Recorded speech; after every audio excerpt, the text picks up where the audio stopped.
Kia ora guys, you're watching straight from the Hangi pit. Jessie Burt here, and in the studio today we've got Ella Henderson. How are we? I'm good, thank you. How are you? Good, I'm very good. And your single, Ghost, peaked at #3 in Australia, #7 on the charts here in New Zealand, still climbing up the charts. But when you think of most 18-year-old Brits, they're here because they're backpacking, not because their music has brought them here. So tell me about the success of Ghost.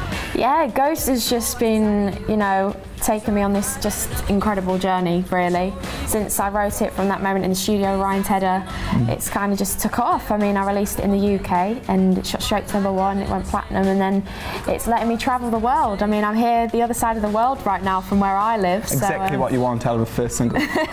Yeah, everything and more, really. Yeah. And what was it like in the studio with Ryan Tedder? Because he's written so many hits for so many artists. Is he just like a genius, just writing away, or how's it work? Oh, he's incredibly talented. I mean, I felt privileged just to be sat in the same room as him, let alone, you know, starting from scratch writing a song together. So yeah, but it was fun, you know. It was the first time we'd ever met. He came to the UK. He was really interested in working with me, and as soon as we got in the studios, we just bounced off each other's energy, and then we sat around a piano. Within 20 minutes, we ended up with this chorus called Ghost, and I just instantly knew that this was going to be my first single. I just fell in love with it immediately. So it just flowed out naturally on paper? Yeah. Is that you reckon with singles that take like that long, they're just quick, they are probably the best pieces of work?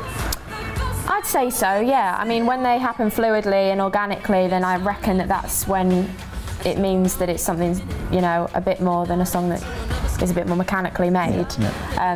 Definitely, I'd say I worked a lot of my songs in that way. I mean, when it came to recording the vocals for Ghost, I literally just did 3 takes in the studio with him, and then the whole Give Up the Ghost bit, that was just me ad-libbing in the studio, and we ended up using it. Like, it's very free and organic. But I love working like that. It feels like just real and raw. Nice. And September is going to be a very important month for you. That's when you're going to drop your debut album, Chapter 1. Yeah. Tell me about the recording process for your first ever album.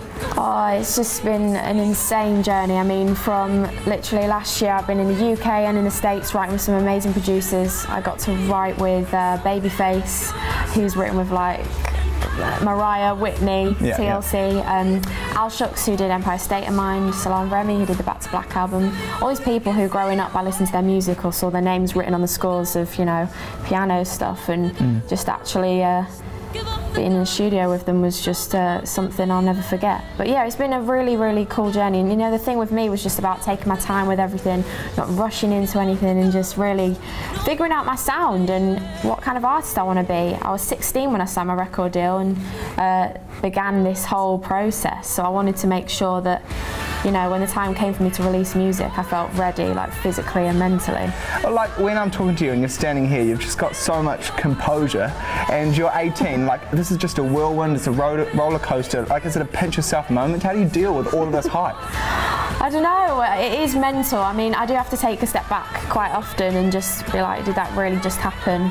And sometimes you can forget where you are and you forget what's happening around you. But I don't know, I guess I've got an amazing team around me. A lot of people just there to make sure when you do have the bad moments and the bad days that they're there to just pick you up straight away. And I don't know, I guess I just enjoy doing it. I love doing it, and it's all driven by doing what I love.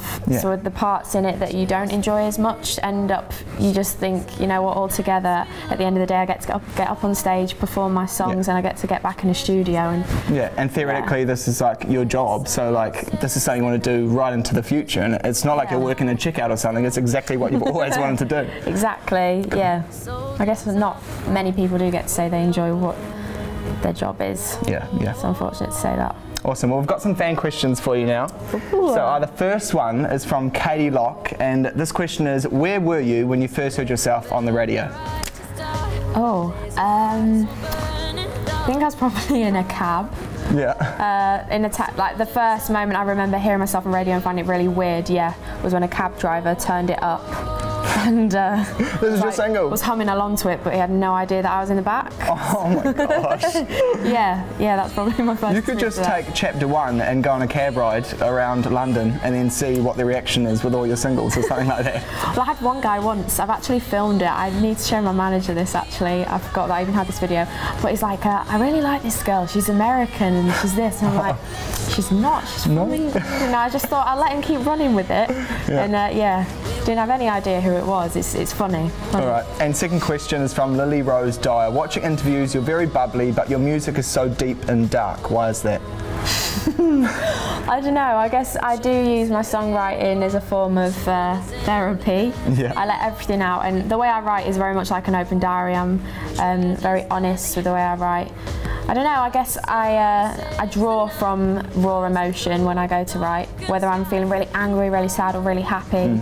But that's why I can't wait for the album to come out, because it really has its highs, its lows. There's some really like uplifting music on there, and I can't wait for people to hear that side.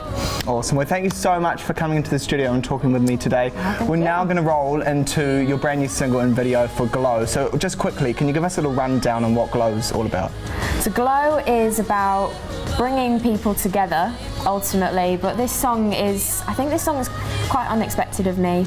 You know, I used heavy drums and it's got this electronic sound running through it, and in the video I just wanted it to feel like the people of the night, the fun people, and almost like the people where when you're asleep these guys are awake, and it's like a fun cult that you just feel like you want to be a part of for some reason, and they're awake right till the burning glow of dawn. Kind of sounds like Friday, which it is right now. Thank you so much for chatting with me, and best of luck with Chapter 1. This is Glow, everyone.